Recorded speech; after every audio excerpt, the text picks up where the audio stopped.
एक छोटे से गांव में एक परिवार रहता था जिसमें बड़ा भाई रामलाल और उसकी पत्नी सुशीला रहते थे। सुशीला ने अभी अभी एक बच्चे को जन्म दिया था जिसे घर के सभी लोग प्यार से राहुल बुलाते थे। लाल के छोटे भाई का नाम दीपक, पत्नी का नाम कोमल था। उनके एक बेटा था जिसका नाम सूरज था। सभी लोग आपस में बड़े प्रेम से रहते थे, लेकिन जब से राहुल का जन्म हुआ तो सुशीला का स्वभाव बदल गया था। वो राहुल को बिल्कुल भी पसंद नहीं करती थी। एक दिन की बात है, रामलाल कोमल और बाकी के घर वालों को बुलाकर समझा रहा था। कोमल, मैं कुछ दिनों के लिए गांव से बाहर जा रहा हूँ। तुम अपना और राहुल का ध्यान रखना। मैं थोड़े ही दिनों में आ जाऊंगा। और दीपक, मैं तुम पर पूरे घर की जिम्मेदारी छोड़कर जा रहा हूँ। मुझे उम्मीद है कि तुम उसे अच्छे से निभाओगे। जी भैया, आप निश्चिंत होकर जाइए। मैं सबका अच्छे से ख्याल रखूंगा। दीपक, जरा तुम अपनी पत्नी को समझा देना कि वो मेरे पीछे से झगड़ा ना करे। जी भैया, आप बेफिक्र होकर जाएं। रामलाल पूरे परिवार से विदा लेकर चला जाता है। मेरी तो इस घर में कोई कदर ही नहीं है। मुझे तो जो कोई आता है वो ही सुनाकर चला जाता है। तुम बाज नहीं आओगी अपनी हरकतों से। मुझे तो बस इस घर में मेरे बच्चे का हक चाहिए और कुछ नहीं। सब कुछ तो तुम्हें और तुम्हारे बच्चे को मिल रहा है, और क्या चाहिए? मैंने कभी तुम्हारे और अपने बच्चे में कोई फर्क नहीं किया, तब भी तुम हमें गलत क्यों समझ रही हो? ये कहकर कोमल रोती हुई अपने कमरे में चली जाती है। मैंने कभी इन दोनों बच्चों में भेदभाव नहीं किया, फिर भी ये मुझे ही दोष दे रही है। इतने में ही राहुल भूख की वजह से रोने लगता है। क्या हुआ बेटा, तुम क्यों रो रहे हो? लगता है तुम्हें भूख लगी है। मैं अभी तुम्हारे लिए दूध बनाकर लाती हूँ। कोमल राहुल के लिए रसोई में से दूध लेने चली जाती है तो वो देखती है, अरे ये क्या, बर्तन में तो दूध ही नहीं है। सुबह ही तो इतना सारा मंगाया था, फिर कहाँ गया? कोमल सुशीला के कमरे में जाकर पूछती है, सुशीला, आज सुबह ही तो मैंने दूध मंगाया था, फिर दूध कहाँ गया? अब मुझे क्या पता, आपने ही राहुल को पिला दिया होगा और नाम मुझ पर लगा रही हो। नहीं, वो तो मैं ऐसे ही पूछ रही थी। राहुल को भूख लगी है और रसोई में बिल्कुल भी दूध नहीं है। इतने में ही दीपक आ जाता है और वो दोनों की बातें सुन रहा होता है। भाभी, मैं अभी दूध लेकर आता हूँ। दीपक बाजार से दूध लाकर कोमल को दे देता है। उधर राहुल का भी भूख के मारे रो रो कर बुरा हाल था। कोमल जल्दी से दूध बनाकर राहुल को पिला देती है और दूध पीते ही राहुल सो जाता है। भैया के जाते ही तुमने अपने रंग दिखाने शुरू कर दिए।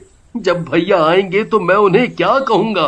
तुम्हें तो बस अपने भतीजे की ही पड़ी रहती है।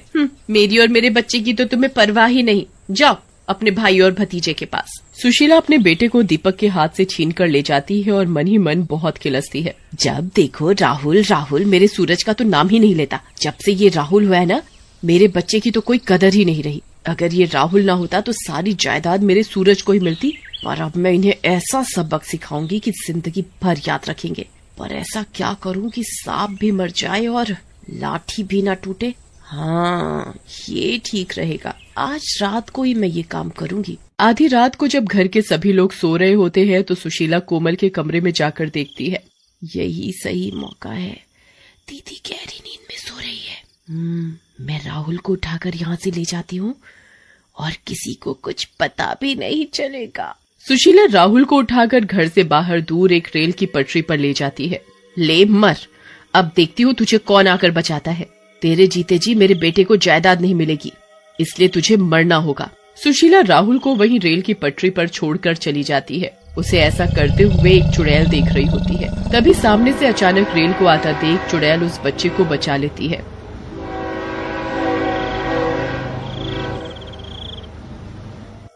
अरे, ये कैसी औरत है जो इस बच्चे को यूं रेल की पटरी पर छोड़कर जा रही है? पर क्यों?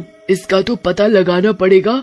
आखिर इस औरत ने इस बच्चे को रेल की पटरी पर क्यों छोड़ा? चुड़ैल उस बच्चे को अपनी गोद में लेकर सुशीला के पीछे पीछे चलने लगती है। सुशीला को ऐसा महसूस होता है जैसे कोई उसका पीछा कर रहा हो। थोड़ी ही देर में सुबह भी होने वाली थी।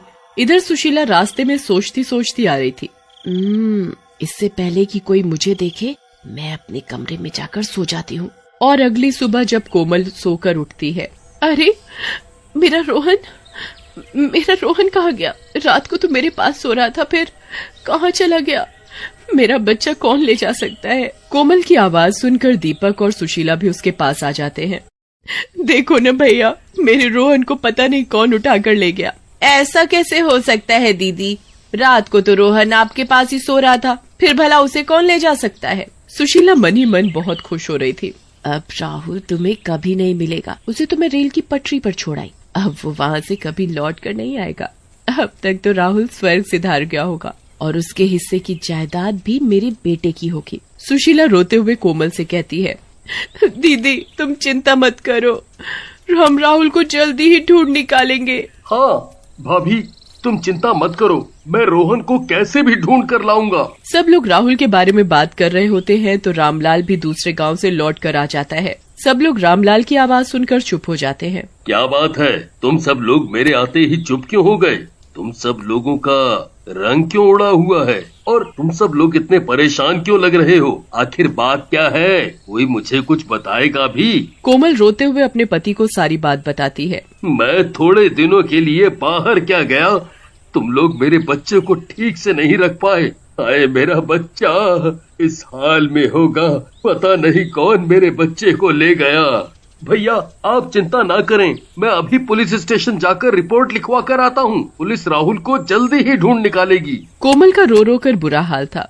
कोई जाकर मेरे बच्चे को ढूंढ कर लाओ, पता नहीं कैसा होगा मेरा बच्चा। कोमल कोमल चुप हो जा, रो मत, मिल जाएगा हमारा बच्चा, मिल जाएगा। तभी सुशीला मन ही मन सोचती है, दीदी आप रोइए मत, राहुल जल्दी ही मिल जाएगा। सुशीला कोमल के साथ ऐसे दिखावा कर रही थी कि उसे उसके बच्चे की कितनी चिंता है। फिर सभी लोग राहुल को ढूंढने के लिए निकल ही रहे होते हैं।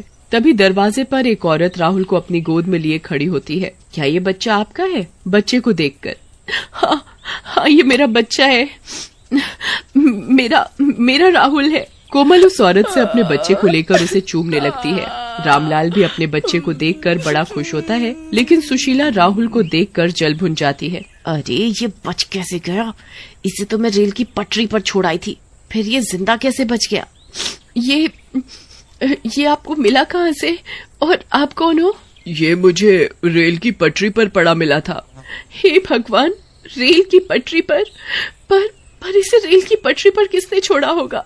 हाय रे मेरा बच्चा। देखिए, मारने वाले से बचाने वाला बड़ा होता है। आप कहाँ रहती हो और आपको पता कैसे चला कि ये बच्चा हमारा है?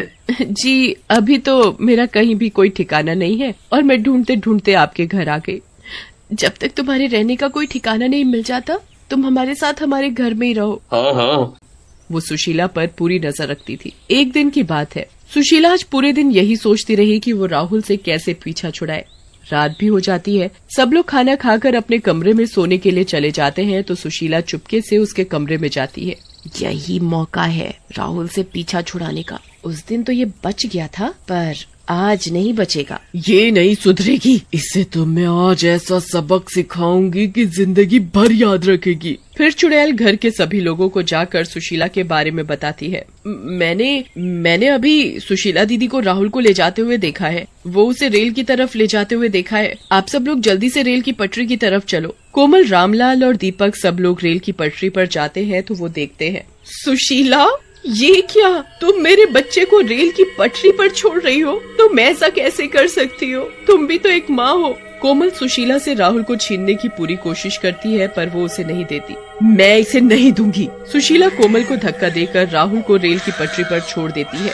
तभी सामने से रेल आ रही होती है तो इतने में चुड़ैल जल्दी से राहुल को बचा लेती है और उसमें सुशीला की दोनों टांगे चली जाती हैं। तभी चुड़ैल सबके सामने आती है। इसने पहले भी राहुल को रेल की पटरी पर छोड़ा था और आज भी इसने ऐसा ही किया। जो जैसा करता है वो वैसा भरता है। तुमने एक चुड़ैल होकर भी मेरे बच्चे की जान बचाई और एक ये है जो अपनी है पर अपनी होकर भी अपनी नहीं हो सकी। मुझे माफ कर दो, मैंने अपने बच्चे के लालच में ऐसा किया।